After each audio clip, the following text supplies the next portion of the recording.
and end with love. The greatest commandment is to love. All right, so we'll do a couple of songs and you can worship how you would like.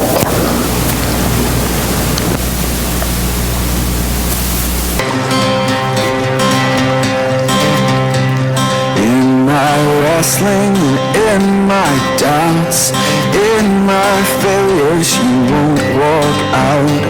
Your great love will lead me through. You are the peace in my troubled sea. Whoa, you are the peace in my troubled sea. In the silence, you won't let go. In the questions, your truth will hold. Your great love will lead me through. You are the peace in my troubled sea. Whoa, you are the peace in my troubled sea. My lighthouse,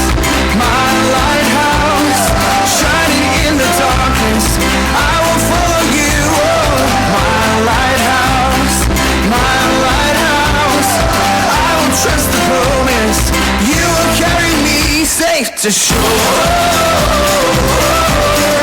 Safe to shore. Safe to shore. Safe to shore. I won't fear what tomorrow brings. With each morning I'll rise and sing. My God's love will lead me through. You are the peace in my troubled sea. Oh, you are the peace in my troubled sea. Oh, you are my light, my lighthouse, shining in the darkness. I will follow you. My lighthouse, I will trust the promise. You will carry me safe to shore. Safe to shore. Safe to shore. Safe to shore. Fire before us, you're the brightest. You will lead us through the storms. Fire before us, you're the brightest. You will lead us through the storms. Fire before us, you're the brightest. You will lead us through the storms. Fire before us, you're the brightest. You will lead us through the storms. My lighthouse, shining in the darkness, I will follow you. My lighthouse, I will trust the promise. You will carry me safe to shore. Safe to shore. Safe to shore. Safe to shore.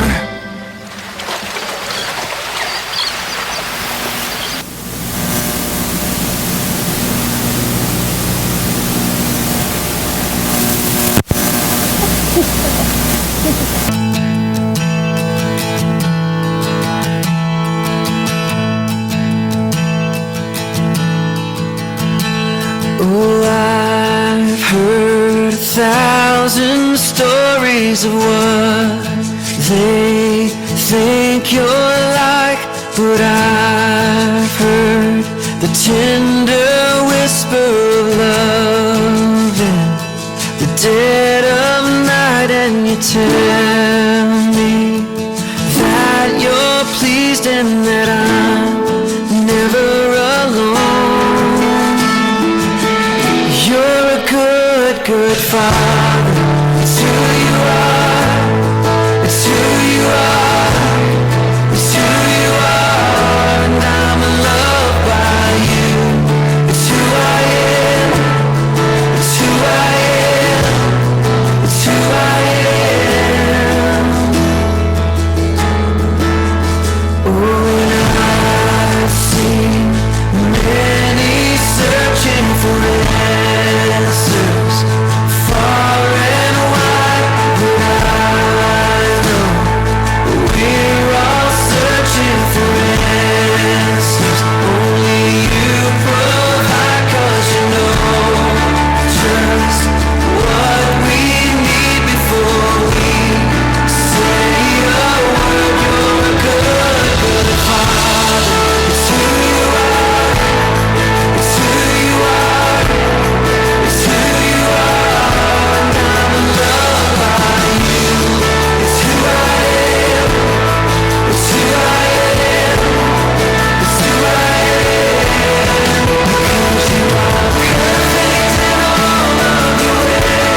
we speak peace so unexplainable. I can hardly think as you call me, deeper still as you call me, deeper still as you call me, deeper still into love, you're good, good Father. It's who you are, it's who you are, it's who you are, and I'm loved by you. It's who I am, it's who I am, it's who I am, you're good, good Father. It's who you are, it's who you are, it's who you are, and I'm loved by you. It's who I am, it's who I am, it's who I am, you're good,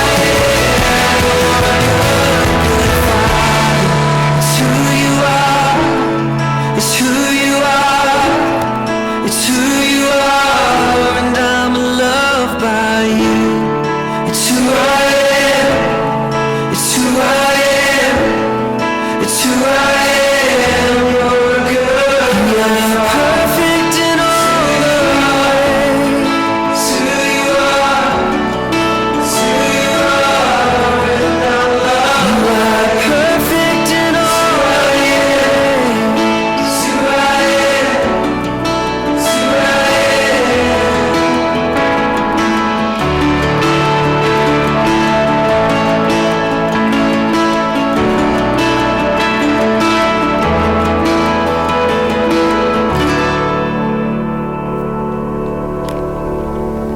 All right, you can be seated. Yeah, I like that one. I forgot about that one. Yeah. Yep. So we've been talking about different types of love, and our series is Reckless Love. And so tonight we're going to talk about the value of being vulnerable. So vulnerable love. So it's kind of a tricky thing to talk about, but I think once we read the verse and see the video, it'll make a little more sense. So this verse is from Mark chapter 5, verses 1 through 20.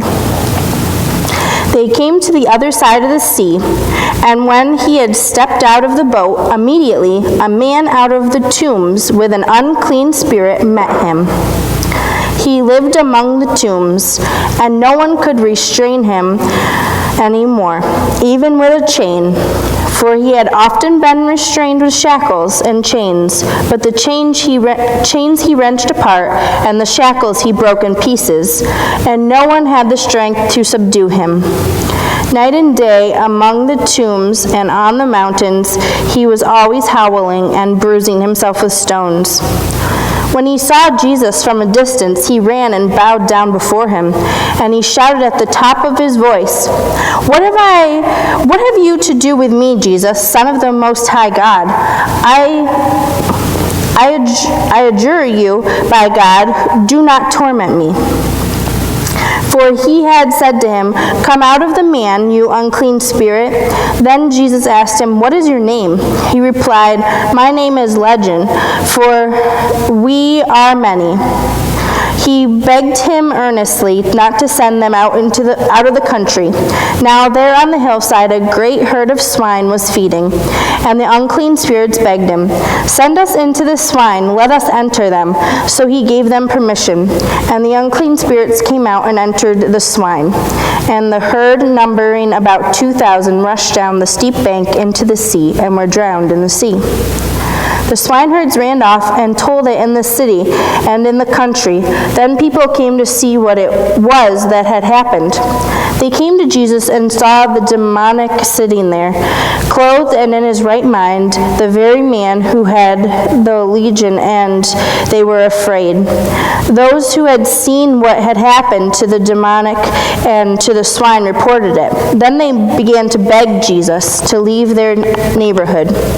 As he was getting into the boat, the man who had been possessed by demons begged him that he might be with him. But Jesus refused and said to him, "Go home to your friends and tell them how much the Lord has done for you, and what mercy he has shown you." And he went away and began to proclaim to the Decapolis how much Jesus had done for him, and everyone was amazed. Now, I don't know about you, but I've never heard that story before.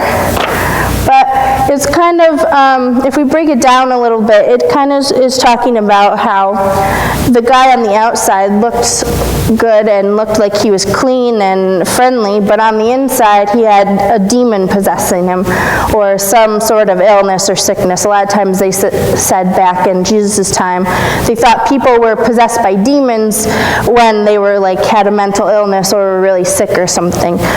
So Jesus was showing him how I can heal you.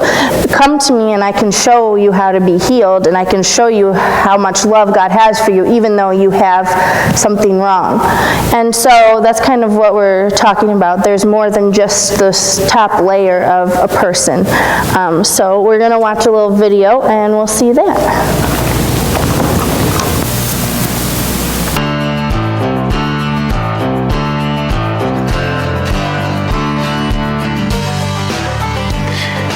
Today I'm picking up Muhammad Nabiyu. Muhammad is a young man who lives in Sierra Leone, Africa. When I first met Muhammad, he was 12 years old, and he was a child who had been deeply impacted by the civil war in Sierra Leone. He was actually picked up in the marketplace as a child who was homeless. He grew up in a ministry of the United Methodist Church called the Child Rescue Center. Today, at 28, Muhammad is the director of the Child Rescue Center. He completed his education, he went to college, finished his college degree, then became the director of the Child Rescue Center. If there's anybody I know who understands what it is to be vulnerable, but also work every day with the vulnerable, it's Muhammad. But I'm really excited for you to meet him.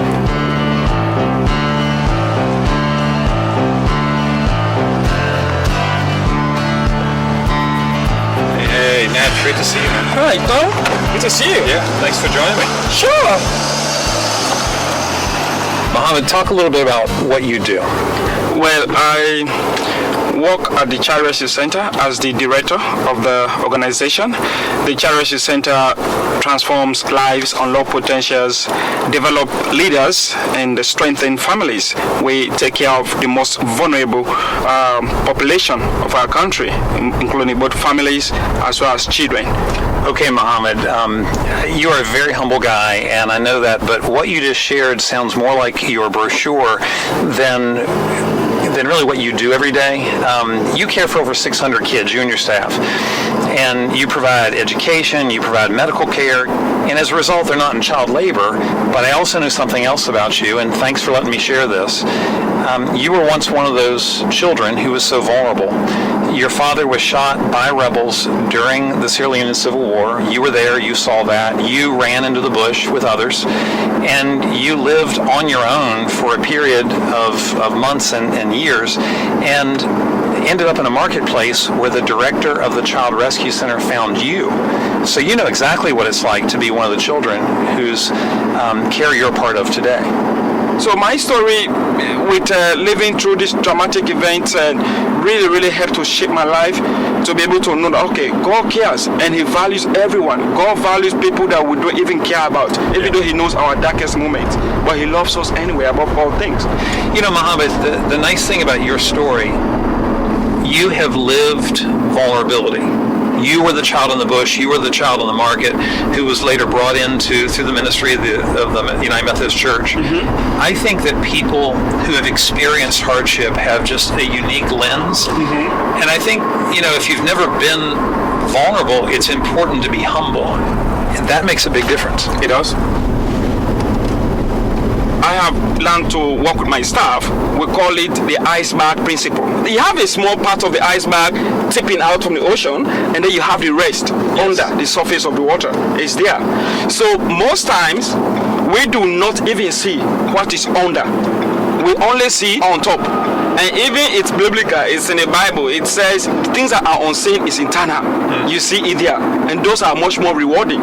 And sometimes, instead of us rushing into conclusion or being judgmental of people, we may want to really go closer to them and really understand what is underneath the iceberg. What are those feelings? What are the underlying So pressures? my experience is compassion is what drives me deeper under the waterline. Yes. In your image.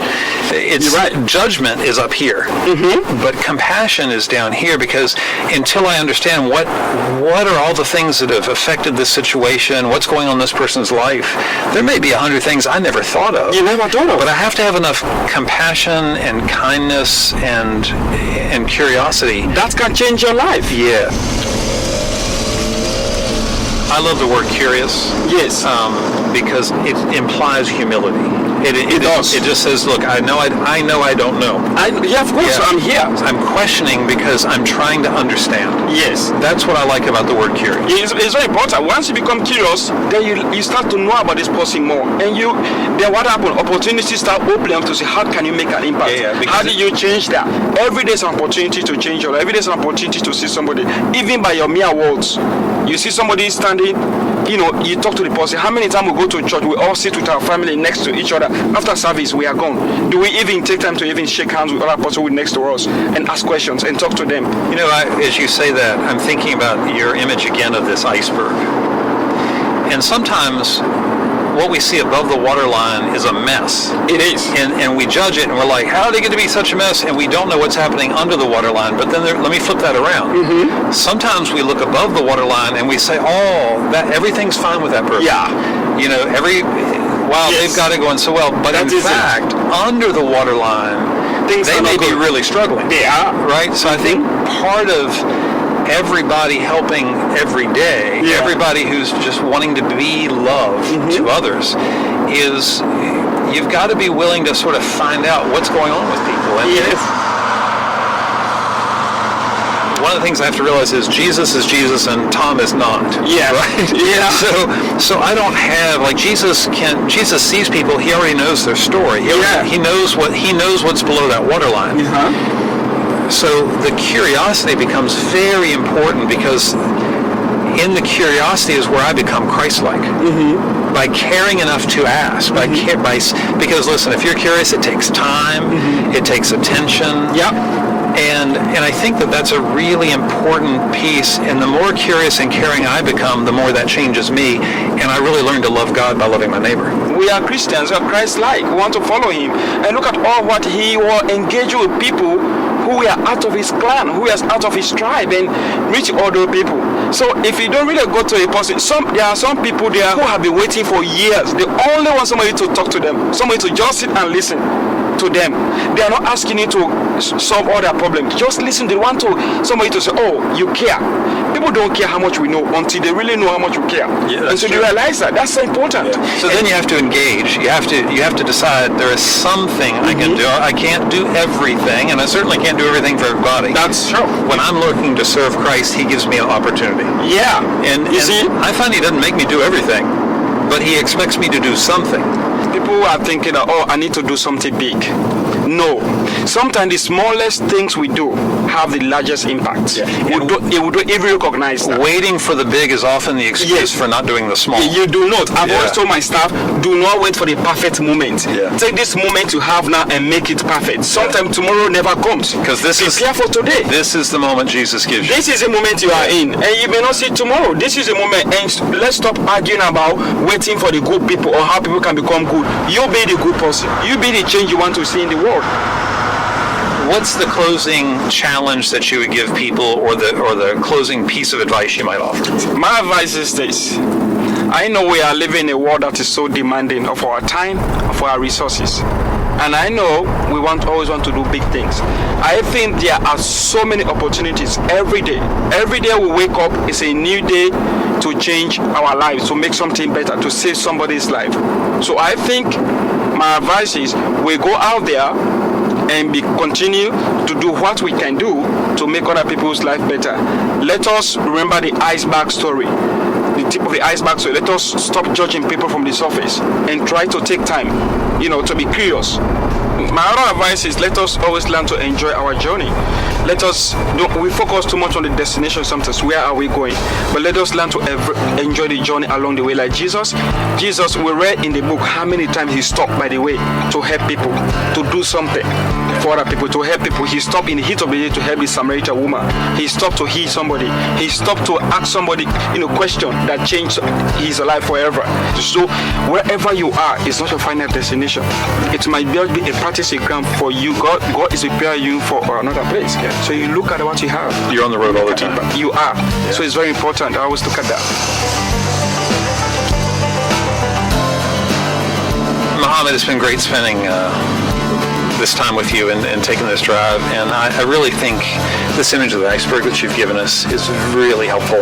I'm really grateful for the life you live and the things you do, so thank you for blessing people. I appreciate that. Yeah, and thanks for being here today. Thank you very much. My pleasure. So Muhammad's story was pretty cool, huh? He went from being the kid that was rescued and brought into the mission to leading the mission and rescuing other kids that were in the same position he was in, which is crazy. And he was vulnerable. And so I have the definition of vulnerable for you because it's a big word. And it says somebody that is susceptible to physical or emotional attack or harm. A person in need of special care, support, or protection because of their age, their disability, or their risk of abuse or neglect. So, the less fortunate, people that don't have the resources they need, the people that are in other countries or maybe even in our own country that need that extra support and help. Those are the kind of people that we're talking about. And I have a picture of there's a couple pictures up there of what Muhammad was talking about with the iceberg. A lot of times we just see what's on the top, that little tiny piece. We know we can judge a person by looking at that little piece of them. So I can see Betsy and I say, well, she has short hair and wears glasses, so she must not be able to see very well. And she has jeans on, and so those must be comfy clothes to her, what she's wearing. And she told me her name is Betsy. So that's that little piece that's up top. That's all we know about her if we don't get to know her. But I know more about Betsy. I know she has a husband, and she has a big family that loves her, and she has a nice house, and she's got dogs. And I know that about her because I got to know Betsy, so I have that little bit of knowledge below the surface, below that iceberg. And the more I get to know her, or anyone else, the more of that iceberg I'll be able to see. The more information I'll be able to know and be able to be more compassionate and more loving towards her, and the more things I might find that we have in common. Now, a lot of times when we look at people, maybe those less fortunate than us, we think, oh, that's so sad, those poor people. And we just see them as those poor people. We see that little tip of the iceberg, poor people. But maybe if we got to know them, or if we helped in other ways, we would get to know what they've been through, why they are in the situation they are in, because sometimes we are really quick to judge. Judgment is a thing that we as humans are really bad about doing. We don't want to judge sometimes, but it's the first thing in our mind. I see Dawn and I say, oh, look at Dawn, she's got short hair and glasses. Ugh, glasses? Ew, like, well, who wears glasses anymore? What about contacts, that type of thing. Actually, all of you are wearing glasses except for me. So, you could pick on me too. Who doesn't wear glasses, So we think, oh, those people over there, they are living on their food stamps, and they have all these kids, and, well, that's your judgment of them. You go and you talk to them and you find out that the lady's husband died just a year ago, and she's trying to raise these kids on her own, and she has no family left, and she's doing the best she can. She's working 2 jobs, and she's trying to raise 4 kids all by herself. There you go. There's some of the underneath of the iceberg. That's why she's living the way she is. And we were so quick to judge in line about having to stand behind the lady in line that's got all these kids screaming and trying to use her food stamps or writing a check out or something that held us up from our day. Got a big pile of coupons.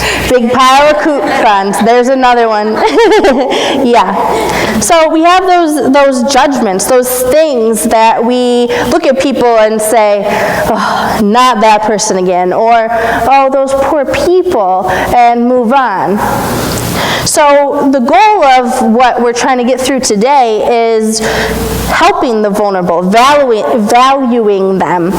Because like Muhammad, if somebody hadn't gotten to know him, had left him over in his country, he might not even be alive today.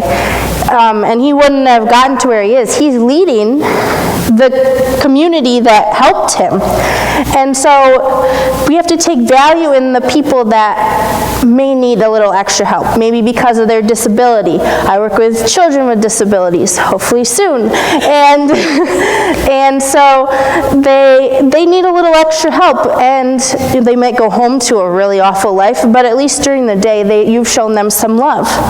You've shown them that at least somebody cares. And that's what Mohammed and Tom are talking about, is in the moment. Sometimes there's not like a waiting, it's not a waiting game. It's not, I have to wait for the perfect moment. I have to wait and wait. The moment is now. You can't just wait because, like Mohammed said, you might not get tomorrow. You might not get to see that person again. You might not get to hear their story. You're not always promised tomorrow. So the perfect moment is the one that's put in front of you, that Jesus gives you. So the real challenge is to maybe find someone, or maybe there's somebody you already know that you know surface level about. You know their name and where they're from, and they're just a little bit about them. Maybe you can find out more. Or maybe there's somebody in our community even that you know needs help, and find out, well, why do they need help? Or start to care about them, and then you can learn ways you can help them. Maybe they just need a little prayer. Maybe they just need someone to listen to. Sometimes people don't need people to solve their problems for them. They just want somebody to say, will you just listen to me? I need to talk. And then they're like, okay, I'm good, and walk away. And sometimes that's all they need. So I know we all don't have a lot of time sometimes, but just even 5 minutes of your time, just having a listening ear, or giving to the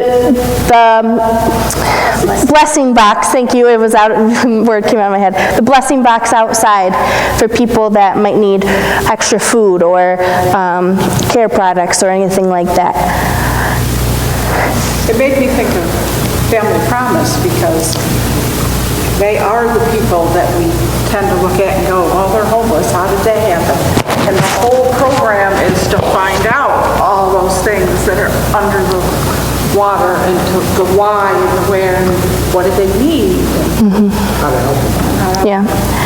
So yeah, exactly. That's a really good point that shows that there are people in our own community that are homeless, and we're helping them already. So like becoming part of something like Family Promise, that's your way that you could help. Maybe you're not ready to go that far and help the people, but maybe just the donation, or maybe that 5 minutes of a listening ear, or walking up and starting that tip of the iceberg and saying, hi, my name is Christina, how are you? Or do you need someone to listen to you today? Do you need someone to talk to? Another point that he brought up that I found very curious to me, and I had to think about. I watched this earlier today, and I was like, yeah, you're right. We sit with our families at church, right? Most of us, if we have a family, or we might sit by ourselves, or sit with someone that we're really good friends with. And then we go on our way. Do we talk to the people that sit way back there? Or do we talk to the people that sit just a few heads over from us? Do we say hello? Do we talk to them? How do we know if somebody that is living in our own church family needs help if we don't even go over and say, hi, how are you today?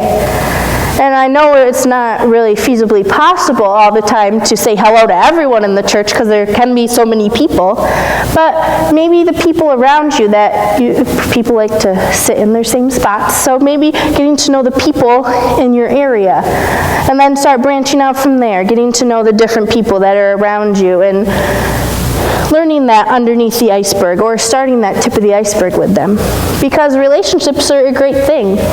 You never know when that somebody might be in need. You can help them, or they could help you. And that's just showing the love and God's grace that He has for all of us. So my challenge to you this week is to find somebody and learn a little bit of that iceberg. Maybe that somebody we need to talk to is living right in the same house. That might A lot be of true. divorces happen today because of that reason. We don't get underneath the iceberg. Somebody does something wrong or not like expected, and all of a sudden, and you don't find out why, or if that really is. Yeah, that's very true. Sometimes in our own household, we don't even know what's all under the iceberg. It also made me think of Facebook. Yeah, very much so. Your perfect Facebook life. Yeah, you have that perfect Facebook life, or that perfect showing of your life. You walk around and you look good, but what's really underneath? I actually saw a photo on Facebook like this with it was like a skull and like something about, I don't know, the Titanic or something. But you can't see what's underneath that iceberg. And we certainly can't see what's on the inside or what's going on in here in people.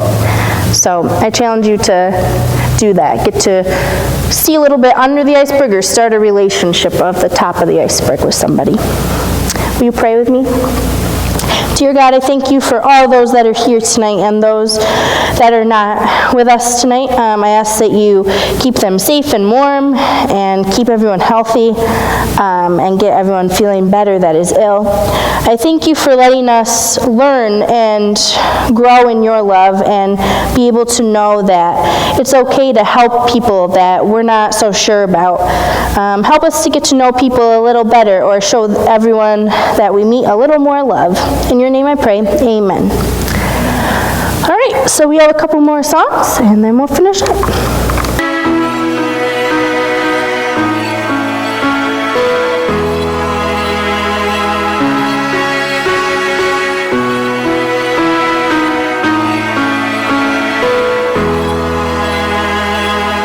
Before I spoke a word, you were singing over me. You've been so, so good to me. Before I took a breath, you breathed your life in me. You've been so, so kind to me. Oh, the overwhelming, never-ending, reckless love of God. Oh, it chases me down, fights till I'm found, leaves the 99. I couldn't earn it, I don't deserve it, still you give yourself away. Oh, the overwhelming, never-ending, reckless love of God.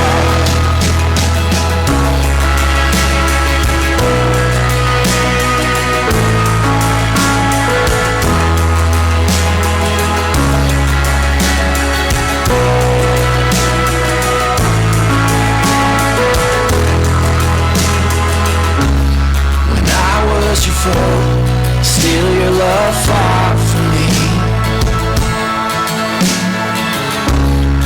You've been so, so good to me.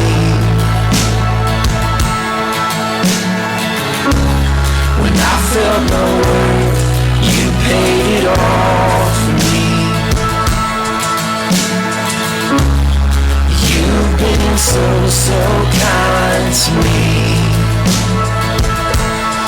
Oh, the overwhelming, never-ending, reckless love of God. Oh, it chases me down, fights till I'm found, leaves the 99. I couldn't earn it, I don't deserve it, still you give yourself away. Oh, the overwhelming,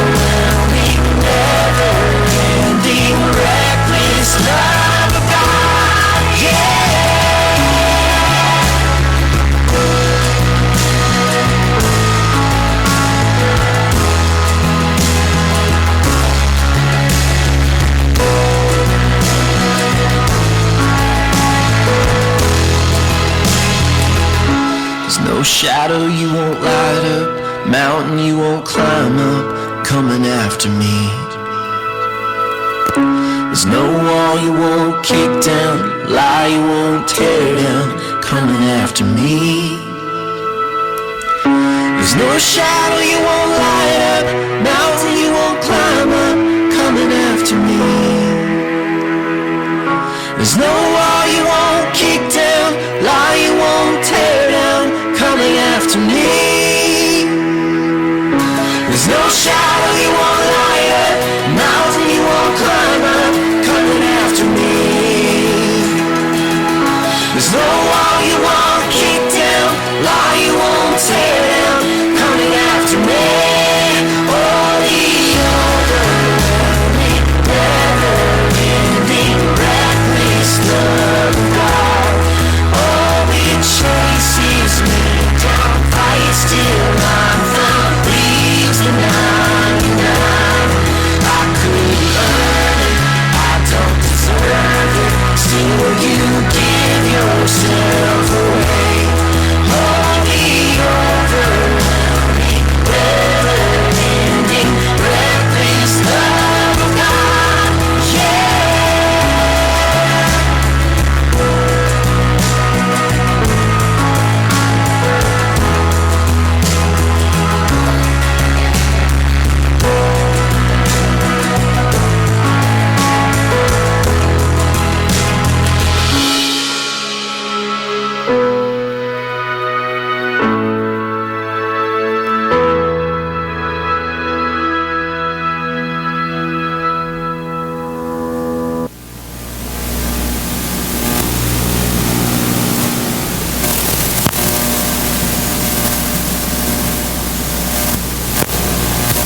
I know a place where we can go to lay the troubles down, eating your soul. I know a place where mercy flows, take the stains, make it whiter than snow. Like a tide, it is rising up deep inside a current that moves and makes it come alive. Living water that brings the dead to life.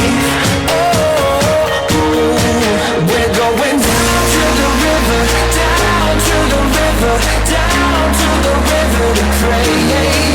Let's get washed by the water, washed by the water, and rise up in amazing grace. Let's go down, down, down to the river.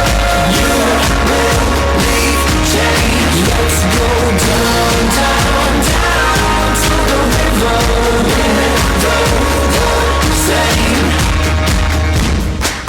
I've seen it move in my own life, took me from dusty roads into paradise. All of my dirt, all of my shame, drowned in the streams that have made me born again. Like a tide, it is rising up deep inside a current that moves and makes it come alive. Living water that brings the dead to life. We're going down to the river, down to the river, down to the river to pray. Let's get washed by the water, washed by the water, and rise up in amazing grace. Let's go down, down, down to the river. You will leave change. Let's go down, down, down to the river. Let's go down. Let's go down.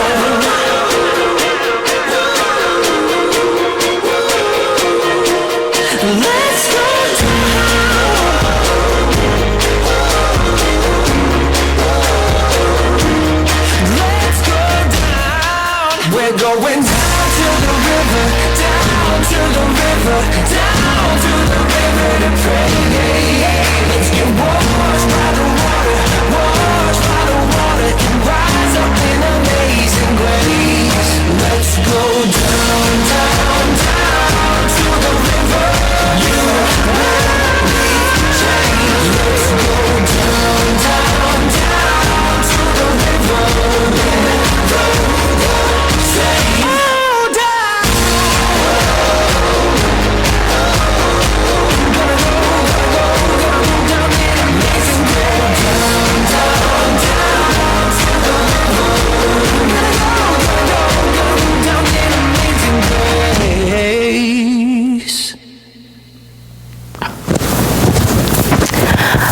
All right, will you join me in our benediction?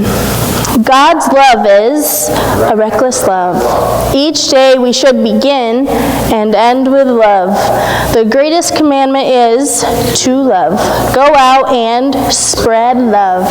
May you go out and learn a little bit of an iceberg about someone, and hopefully we will see you on Sunday.